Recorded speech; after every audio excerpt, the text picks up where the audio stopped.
Yes guys, welcome back to another video. Welcome to the George Benson football channel. Today we have got some Chelsea news. If you didn't see today's earlier video, I went on a bit of a rant about Thomas Tuchel, tactics, decision making, substitutes. Is he happy with certain players? Is he not happy with certain players? If you haven't yet seen that, I'll leave a link in the description.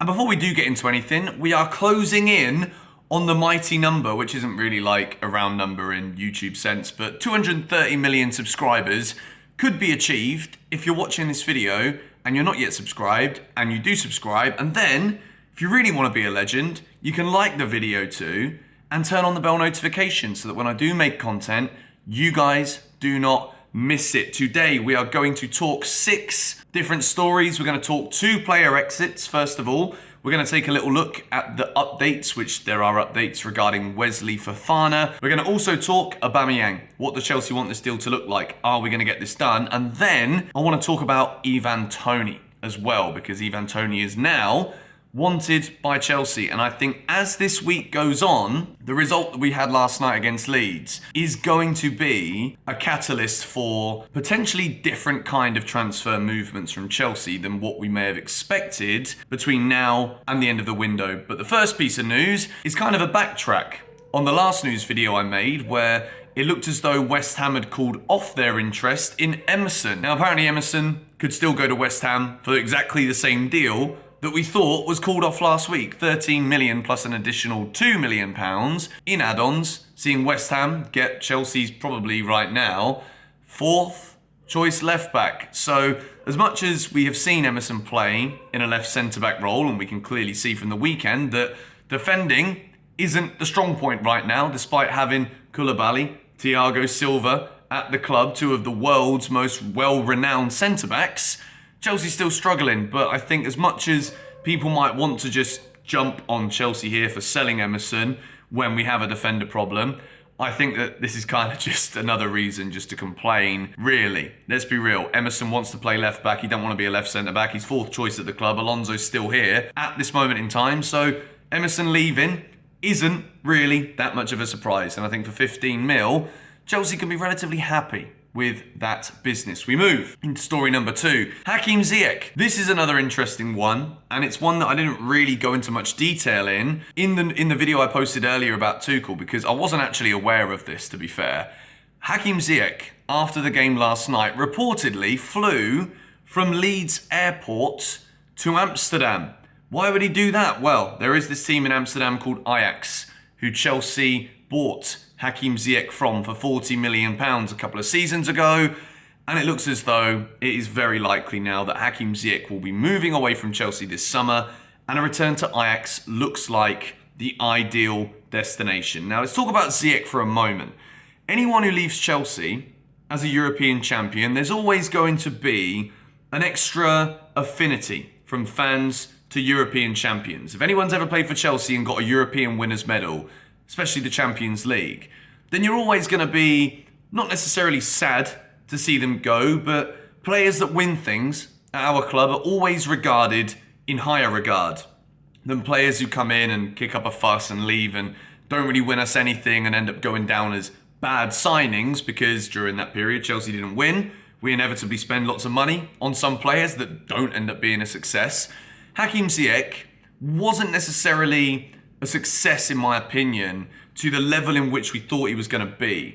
There have been moments of absolute magic, which is what I thought we all knew Hakim Ziyech had in his locker. That left foot of his can be one of the most dangerous left foots in football. However, Chelsea want consistency. Thomas Tuchel wants a certain style of player, and Ziyech is not consistent enough. There were also injuries that have hindered his time at Chelsea, which meant that he couldn't really ever sustain a serious good run of form and a decent run in the first 11. So Hakim Ziyech going back to Ajax. At this point, I don't think there's any official bid from Ajax yet to try and bring Ziyech back to the club, but I don't think Chelsea are probably going to get anything more than 25 million for this one. And I think if it is true that plane that went from Leeds to Amsterdam 2 or 3 hours after the game yesterday Thomas Tuchel surely knew about this, so why on earth did he leave other players on the bench and bring on Hakim Ziyech? And when Ziyech came on, you just see him trying to shoot from outside the box at any given opportunity, even when there was a better pass on,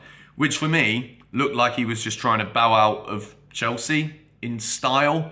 And I don't really think even a wonder goal yesterday would have given any kind of style to any kind of bow out for anybody on the pitch yesterday in the Chelsea shirt. So Ziyech back to Ajax, it's looking likely at this moment in time. We move into story number 3, and I want to talk here about Wesley Fofana.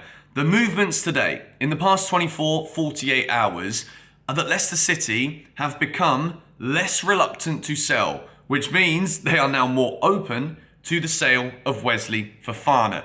Chelsea are currently looking at the situation, thinking that a bid just shy of £80 million, which would be a world record fee for a centre-back, could be enough to get Leicester to accept the offer. One thing we do know is that this week, with all of the transfer news regarding Fofana, Chelsea, Leicester, it's very unlikely that even if Leicester reject a bid, Fofana's probably not going to feature for Leicester City at the weekend when we play Leicester at Stamford Bridge, a match that has now kind of become a must-win game in our season, even if it is just for the bounce back of that dreadful day yesterday against Leeds. Leicester are still holding out for 80 million, but Brendan Rodgers knows that Wesley Fofana wants the move. Fofana wasn't in the squad for the game that Leicester played at the weekend, in which they lost, I think, or it was maybe 2-2. I think they lost to Southampton. So Leicester struggling at the moment. Fofana's obviously a big player, but I think Brendan Rodgers will look at Leicester's start to the season and think, well, we actually need to make signings. And it's always been known this summer at Leicester that whatever money they bring in is what they have to spend. So they might try and hold out for 80 million, but in my opinion, I think the heat is firmly on Leicester City now. They know Fofana wants to go. They've said that they're more open now to the move, and with only 8 days left in the window, 9 days left in the window, I think there's no way that Chelsea can't get this deal done by the game against Leicester at the weekend. It would be amazing if we could get Wesley Fofana signed and then throw him straight in the team.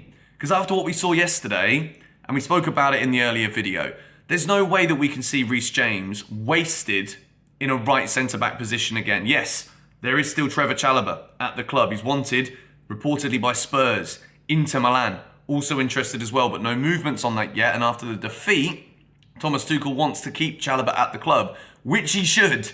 When we saw that we need Reece James at right wing back, we need options in defence, with Koulibaly's red card as well. Come the weekend, I pray that Chelsea get this Fofana deal done as soon as we possibly can, so that we can throw him straight into the deep end against his former club. Wesley Fofana to Chelsea, I think this one's going to happen now, and especially after a defensive shambles that we saw yesterday at Ellen Road. We move into a dramatic change of the recording, because as I was editing this, my phone has popped up, and we do have to change the narrative of the video and the story, because Simon Phillips literally just tweeted 1 second ago. We're getting excited now. I'm excited at least. Let's go and have a little look what it says. Chelsea and Barcelona have found an agreement for Aubameyang. 18.6 million plus 4 million in add-ons. And this comes from Relevo.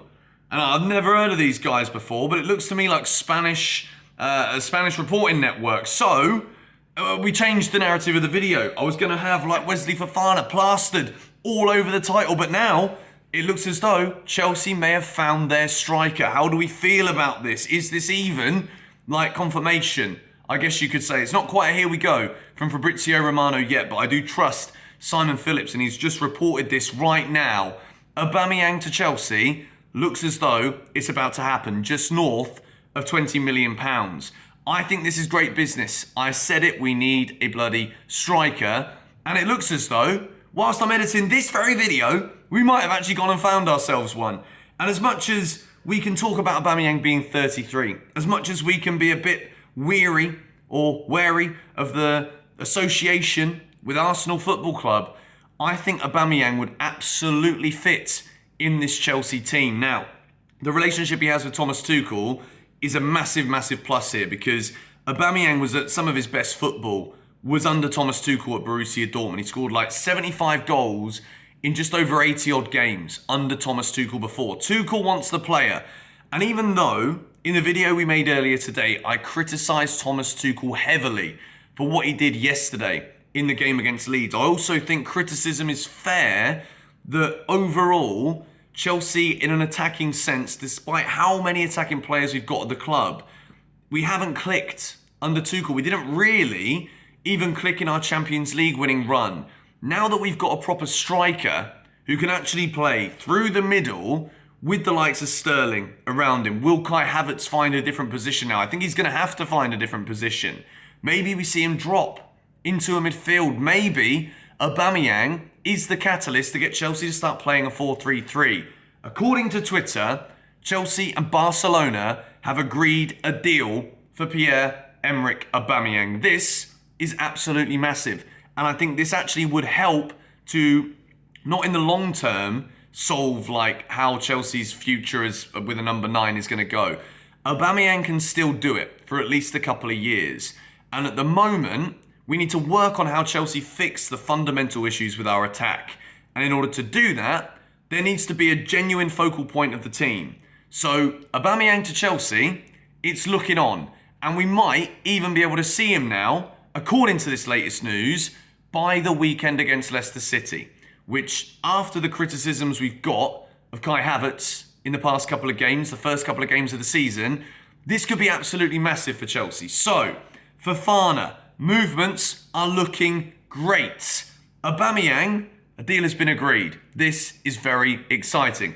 I normally would re-record this video, but it was just so happened that I was editing and then I see the news and I'm like, well, we're talking about Aubameyang as an option, so maybe this isn't the most trustable source that I know, but to me, when we're talking about 18 point something, plus an additional 4, and Simon Phillips then comes out and says it too, who is a very well respected, at least by myself, reporter in the Chelsea community and by many others that you will watch here on YouTube and very many other journalists as well. I do think that there could be some strong legs behind this one. Chelsea are also interested apparently in Ivan Toney. However, if this Aubameyang news is true, then I don't think we go for Ivan Toney. I think Aubameyang would be that striker to come through the door and go through the middle this season for Chelsea. But anyway, we're going to see over the next few hours if this is as legitimate as I would like to believe it is. So, stay tuned on GBFC. I'm going to be staying up tonight. If I end up staying up to watch the Man United game, then well, we're going to be up all night here and there may well be more news and more videos dropping later on tonight. If you did enjoy this one, be sure to hit the like button, subscribe to GBFC if you haven't already done so. Come on, you Blues.